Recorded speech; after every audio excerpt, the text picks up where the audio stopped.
Welcome back to the Graham Stephan Show. So this is a story that we've been following now for quite some time, and it all has to do with Shelby Church, because a little while ago she purchased an Airbnb in Palm Springs, renovated it, rented it out, and then documented her experience on it. And then what ended up happening is that 1 month she lost money, everyone lost their minds, and here we are today. With this video that she posted, it's titled, 5 Things I Wish I Knew Before Renting Out My House Short Term. Here are my thoughts as a real estate agent, real estate investor, and just real estate enthusiast on this video. I'll give you my own comments. Right after, of course, I noticed, by the way, in the thumbnail, check out the thumbnail, there's an arm behind her. So it looks like what she did her thumbnail and then she overimposed another photo of her over top of this, but you still see the arm in the background. We could Photoshop that out. So with that said, make sure to hit the like button, subscribe, and now let's begin. It's now been 1.5 years since I started doing short-term rentals at my house in Palm Springs, and some things have really turned out different than I expected. I've now had over 40 different groups stay at the house, and let me tell you, I've learned a thing or two. So these are going to be the 6 things you need to know before renting out your house short term. I'm shocked she's not getting more rentals from subscribers. You would think people who are just fans of Shelby Church would go and stay in the house. It's a cool thing. It's like you get to see the house that millions of people at this point have seen online. You stay there, experience it, have a great time in the house. I would think that subscribers would make up a big portion. Like if I put an Airbnb up somewhere, if I had one, I'm curious how many of you guys would actually go and stay at it. Assuming it's like $300 a night, I'm guessing it's like if it's in a good tourist destination, it makes sense. Be a fun thing to visit. Back before we had our first renter, I kind of regretted spending so much on furniture pieces. I even talked about it here in this video. The next thing I would do differently is spend less money on a lot of the furniture pieces that we got. Because the thing is, they are gonna get messed up. I agree completely. Furniture is one of those things that people can't even give away. Like go on Facebook Marketplace, go and look at furniture. There's a lot of stuff on there that it's more of a hassle to get rid of.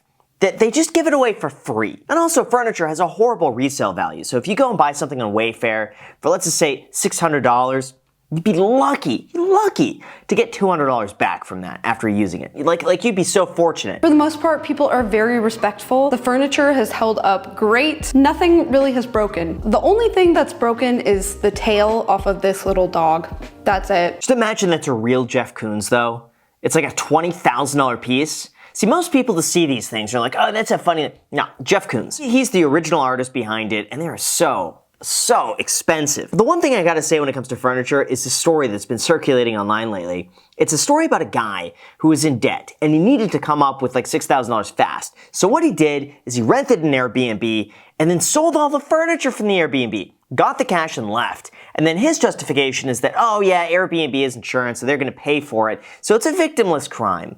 Well, the homeowner posted about it, said that it devastated them. All their family heirlooms and furniture that they had were stolen.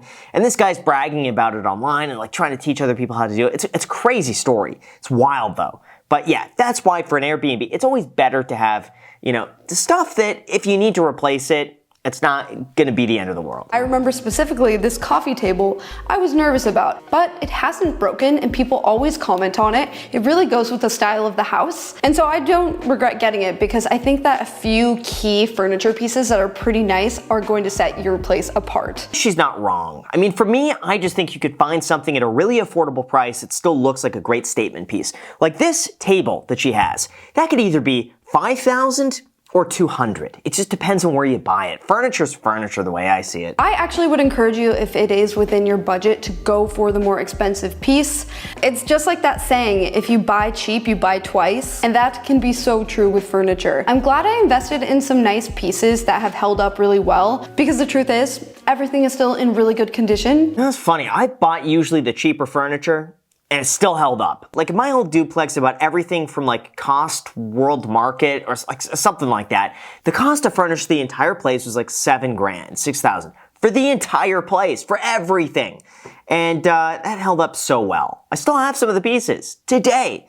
They're fantastic. Next thing I wish I knew is that I could list my short-term rental on Booking.com. I want to thank Booking.com for sponsoring this video. For the longest time, I thought Booking.com was just for hotels, but you can rent short-term rentals on there, and so if you have one, you should definitely put it on there. Oh, wow, what a great sponsor. Wow, how did she get Booking.com? That's fantastic. That's one thing, though, that I do want to mention. is that a lot of people go and they cite sources. They say, oh, the Airbnb bust, because they go and look at Airbnb bookings. They're like, oh, Airbnb bookings are down. But what they're not showing you is that other sites like Booking.com or VRBO or a lot of these big properties are doing their own websites where you could book directly. They're basically just going around Airbnb. So the short-term market is just as big. It's just there's more competition for Airbnb, and therefore people are going to go elsewhere. You are really missing out on potential renters if you're not on Booking.com because it's one of the major travel websites. Booking.com has had 1.1 billion short-term rental guests since 2010. By listing on here, you can reach their loyal Genius customers who tend to spend more per booking. Yeah, I've never used Booking.com though. I might have used them for to get a hotel or something like that. But it's interesting. I think it's good that Airbnb has some competition. It's good. Competition's always good. Any industry for the customer. So I'm all for it. The next thing I wish I knew is how important amenities are when it comes to short-term rentals. In 2023, amenities are kind of a must. You've got to have more than just a house. Luckily here we have a pool, a hot tub, and a fire pit. Looks like she's filming for the Barbie movie in that. She's just getting some B-roll shots because you never know when you're going to need an all-pink outfit. If I were to go back in time, I think I would add one of those little putting greens where the citrus trees are, maybe an outdoor kitchen instead of a grill. I mean, I'm seeing some that have full pickleball courts. That, I think, is so smart. I agree with her. I think those little mini putt golf things, they're fun. I think, what's that, the cornhole, all those little games and stuff like that, have it. The cost to do that is going to be minimal compared to the guest experience that you're going to be able to provide for all the people who book with you. And it's just another way to stand out. All things being equal, the house is exactly the same. One has a little putting green, one doesn't. Get the one with the putting green, right? Anything that sets you apart, I think, is a good thing. It's also equally important that you showcase these amenities within the first few photos of your listing. A lot of people don't actually read the description, so they need to see it in the photos. That is a great point also about the photos, is that when I'm searching through and I see an area and there's 200 listings in there, I just kind of sort through the first 5 pictures to see it before then clicking in if it looks good. So I think showing all of that up front, do that. I do think it's good to know, you're signing up for just, minor headaches here and there. I find I'm able to make it fit with my lifestyle, and having a property manager helps a lot too, but that comes at a cost. I'm not really going for making a profit on this. I just want to break even. Yeah, that's the thing though, when you're so busy making content and stuff like that, just breaking even isn't always the best investment. I had the exact same philosophy with some of my rental properties. And my goal was just I just don't want a hassle. I don't want a headache. But then when you take a step back and you look objectively about your investment, you just realize, well, the investment comes with a headache. If you don't want the headache, better returns are usually found elsewhere, like investing in index funds or different things long term that'll produce you a higher return for the work you put in. I mean, real estate could be fantastically lucrative. It's just a lot of work. It's a lot of time. If you want to get really good at it, you have to be on top of it. Or hire a really good property manager, which is also going to take some of the margin off the top, but it could be worth it. Our first year the rental was live, we were strictly $700 a night. Our strategy was really just to take the highest paying bookings and leaving it empty at other times because we only get a certain number of rental contracts. I've mentioned this before, but in Palm Springs, you only get 36 rental contracts. That's crazy. You only have 36 contracts a year? Now it makes sense why she's only ever had 40 guest bookings. It makes sense. Why does Palm Springs do that? It's they really just don't want the hotel industry to be impacted by this. Or it's all the people who live in Palm Springs full time are really lobbying against Airbnb and short-term rentals, which I guess I could kind of understand. Seems ridiculous. 36?